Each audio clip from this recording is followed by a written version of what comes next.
What's going on? What's going on? What's going on? World, it's your main man, Kareem Rashid, host of Clearing the Wreckage. Yes, and we got another great episode for you today. I'm so grateful that you're here with me on this journey. Thank you so much for joining me. Thank you so much for joining me. We're about to jump in real quick. We're going to take time to look inside so that we can begin to clear the wreckage. So excited, so happy to have you here with me today. I just want to say thank you again for being on this journey with me. I don't think you understand or know how much that means to me. You are bringing your authentic self to listen, to watch. I am bringing my authentic self to speak to you and to share with you my story. And with that being said, episode 4, what's up? Episode 4, let's get it. Episode 4 is about seeking help. Seeking help. If you've been with me for the past 3 episodes, you know I'm telling you basically a story. So with that, I always recap because it is a story, right? And it is being written right now. It is not finished. It's not over. It's still being written. Isn't that something? So the story starts off with me wrecking my life. That's how the story starts off. And then you have all of this material or fragments or remains, things that are left from the wreckage. And then so episode 2, I told you I had all of that. I didn't see none of that. It was, people called me out on all the freaking scraps that were scraping them whenever they touched me, how quickly they became a part of my wreckage because I projected everything upon them. Then episode 3, I told you how I finally saw it. I finally acknowledged it. Then I had to admit it. So those steps came with me. I had to see it within myself.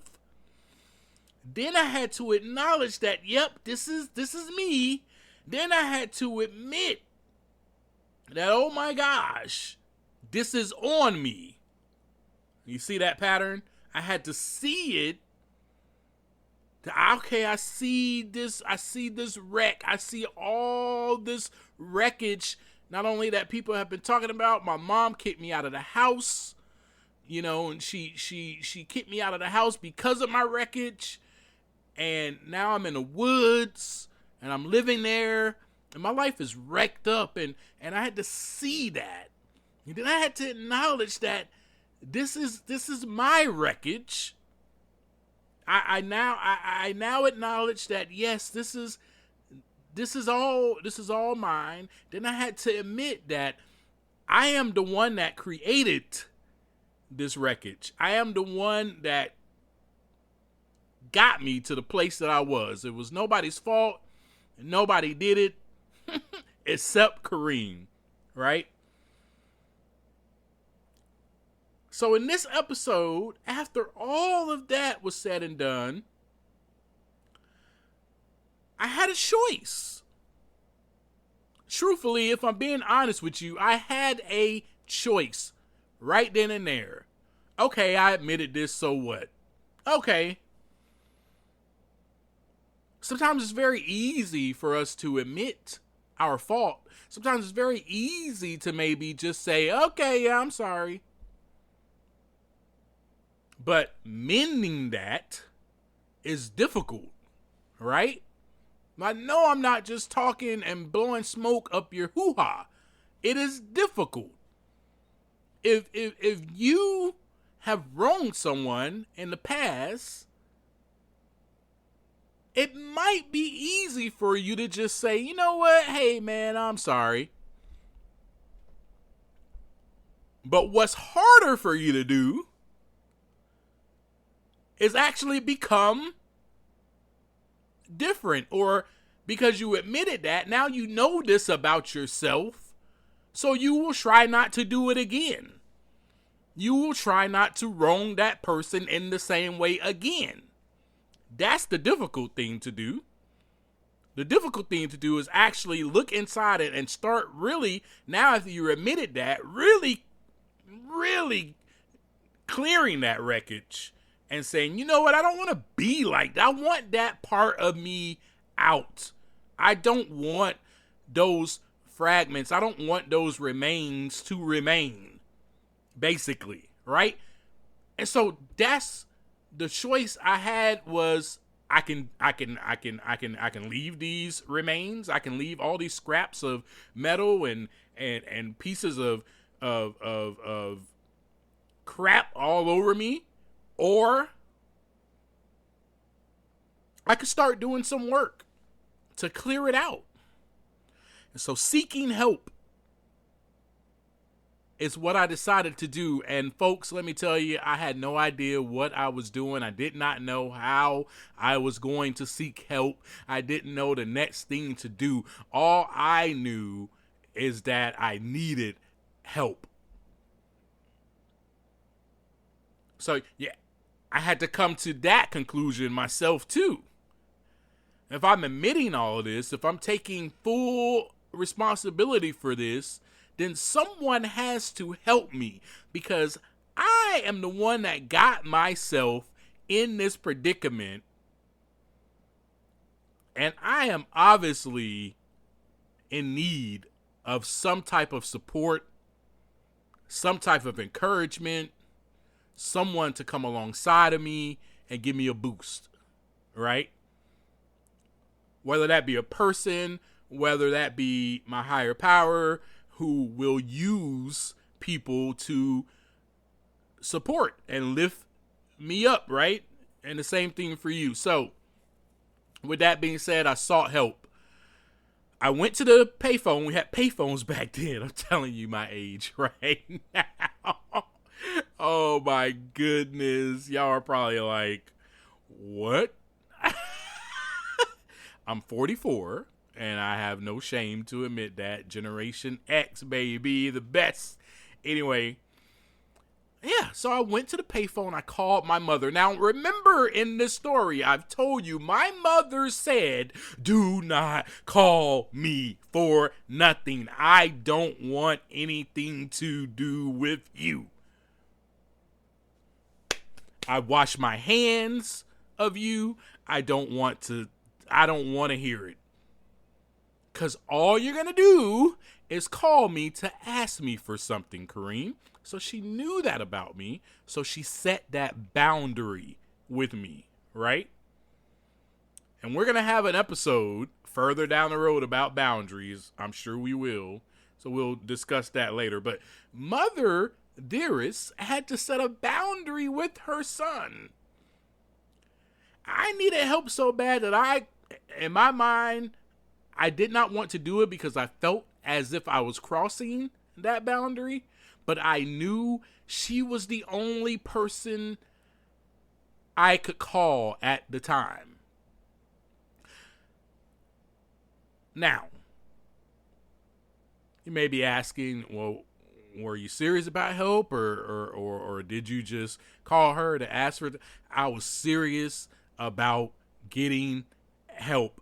I knew that if I stayed where I was, because I heard it was told to me that I would die, and I did not want to die. So I needed help. So I called Mom. She answers, Mom, hey, I just want to tell you that I don't want anything from you. I just went ahead and cleared the table, right? I'm not going to beat around a bush. I'm not going to sit up here and manipulate you. I'm not going to be the same person that I was. Remember, I just talked about that. So if I've admitted and I've said I'm at fault. I am so sorry. Right there, then and there, I have to take that and I have to go, I am about to clear these nasty remains off of me and do something different. Do something different. Become a better human being. And so that's what I did. So when I called her, I just told her straight up, I said, Mom, first of all, I don't want anything from you. I don't want nothing from you. This is not your son calling you, asking for a handout. I don't want nothing. I will tell you, though, is that I will die out here. I am about to die if I continue living out here and if I continue living the way that I am living. I don't know what to do. I don't know where to go. I'm stuck, obviously, out here. But do you have any resources? And that's all I asked. Yeah. You know, I mean, you can transition me over to someone else. You don't have to deal with me because you don't need to deal with me because your son is trying to be different and I'm going to be different and I don't want you to carry this burden anymore. So lay this burden upon someone else is what I asked. In a nutshell, I mean, not necessarily in those words, but that's pretty much what I did, right? And so she said, well, I don't know anybody. I said, Mom, I said, don't you go to church? I said, I ain't trying to go to church and all that, but don't you go to church and maybe there's somebody. What about a pastor? Give me his number and maybe he can direct me somewhere. And so that is exactly what I did. I knew that I would die if I stayed in those woods and if I lived the same way that I was living. I chose life, folks. When you're seeking help, why are you seeking help? Okay, so let's talk about that because sometimes we can get caught up in seeking help for show. I'm seeking help because my mom said I need help. I'm seeking help because my dad said I need help. I'm seeking help because the court freaking ordered me to get help. You know? What are your motives behind seeking help? I know for sure that my motives at that time was I cannot live like this anymore. Someone please help me. Someone please help me. So anyway, the pastor came. We ate lunch together. Then he did. He laid the burden. He laid me upon someone else. Quick transition. He didn't want to deal with the burden. He had a whole congregation to lead and worry about. But he took the time to come out and talk to me, hear me out, and hear what I needed to say. I thank him to this day. I'll never forget that guy. He played a major role in my life at that time. And with that being said, so I was transitioned over to someone else. He said, I know somebody. They're going to a meeting tonight. If you want to roll with them, you can. But I'm out of here. And he left. And at that point, the woods were right behind me, and my liquor and my bottles were sitting right there. And nobody was around. This is when integrity hits, folks. I sat there and I said to myself, there is somebody coming to this restaurant to pick me up. They're stopping here on the way to their recovery meeting, expecting me to be here. I can wait for them right here, or I can start walking back to the woods and drink the rest of my liquor and have a grand old time. That was the exact thought process. So then I had to make another choice because I was at a crossroads again. And let me just tell you this right here. When you're trying to do the right thing, when you set your mind to say, you know what, I'm done with this. I want I want help. Let me tell you, those opposing forces will come at you. Your flesh, that opposing force, that disease of mine, which is called my addiction, it came at me full force. Nah, bro, man, just go back to the woods, bro, and drink that liquor, man. What are you doing? What are you about to do? You don't know where they're taking you. You don't know what's going to happen. And bring up all this fear, bring all these things into play to make me question my decision of seeking help. But I stood steadfast. Ooh. Thank you, Lord, that I stood steadfast. And I just sat there and I waited for this guy to come get me. This guy comes to get me. Boom. He takes me. We roll over there to that meeting. And then I get to sit down and I listen and I hear people that are just like me. And I'm like, interesting. These people are struggling with all types of addictions just like I am. Okay. Cool. Got something in common with these folks. I didn't ask for anything from that guy. Let me tell you, he took me right back to the woods and I was okay with that. That's where I stayed at. That's where I lived. He didn't have to, do anything else for me. So he asked me if I wanted to come back next time. I said, sure, just come pick me up. I went to this place every week and I just listened until I felt comfortable enough to open up. But I met somebody there that I related to 100%. And I knew that if I latch on to this guy, I may receive the help that I'm looking for. And it was only because of the commonality that we had. It wasn't me trying to get anything out of him besides help. It wasn't me trying to mooch off of him to, be a leech. None of that. It was, I relate to this guy. I feel like I relate to this guy more than any of the other guys in this meeting place that are sharing about their addiction. Let me get this guy's phone number. Let me talk to him. Let me get lunch with him. Let me, just drift underneath his wings, right? Because I seen and heard his story and I heard him sharing. And then so I got lunch with this guy and he shared his story with me, and this was the only person in there that actually took the time to get lunch with me and who shared their story with me. He didn't chastise me. He didn't say, well, Kareem, you came to the right place. I'm so glad that you called me because you really do need help because you're an alcoholic. No, he shared his story of addiction with me.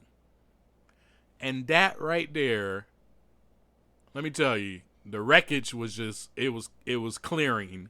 It just kept clearing. And that hope, I'm telling you, that hope just kept like showing his face, right? Just kept showing his face like, man, if this guy can do it, I can do it. His life resembles mine. His life resembles mine. Oh my gosh. And so that's what I did, folks. And so I just want to share that with you.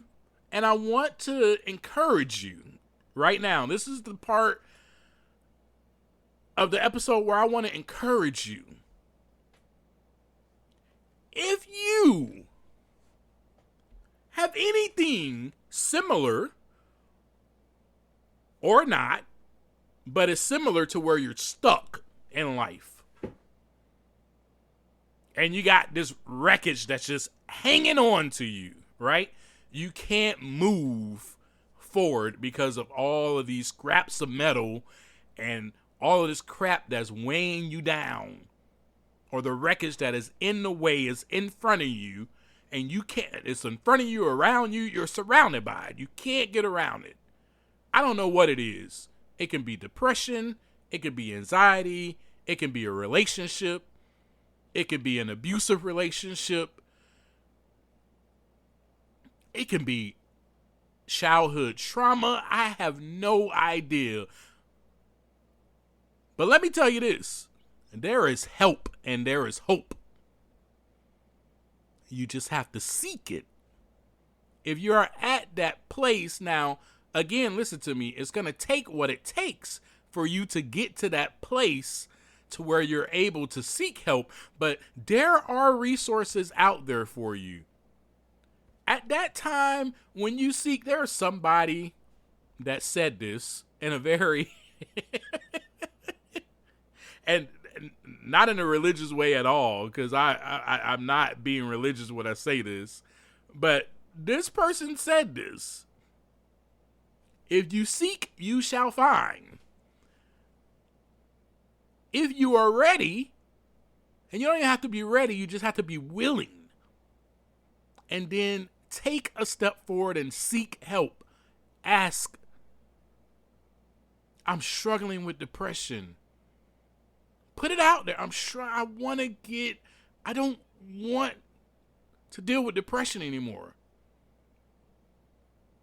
You know there's resources for that. There's psychiatrists, there's therapists, same with anxiety, same with all these, symptoms that we have. And I'm calling them symptoms. I'm not calling them disorders for a reason.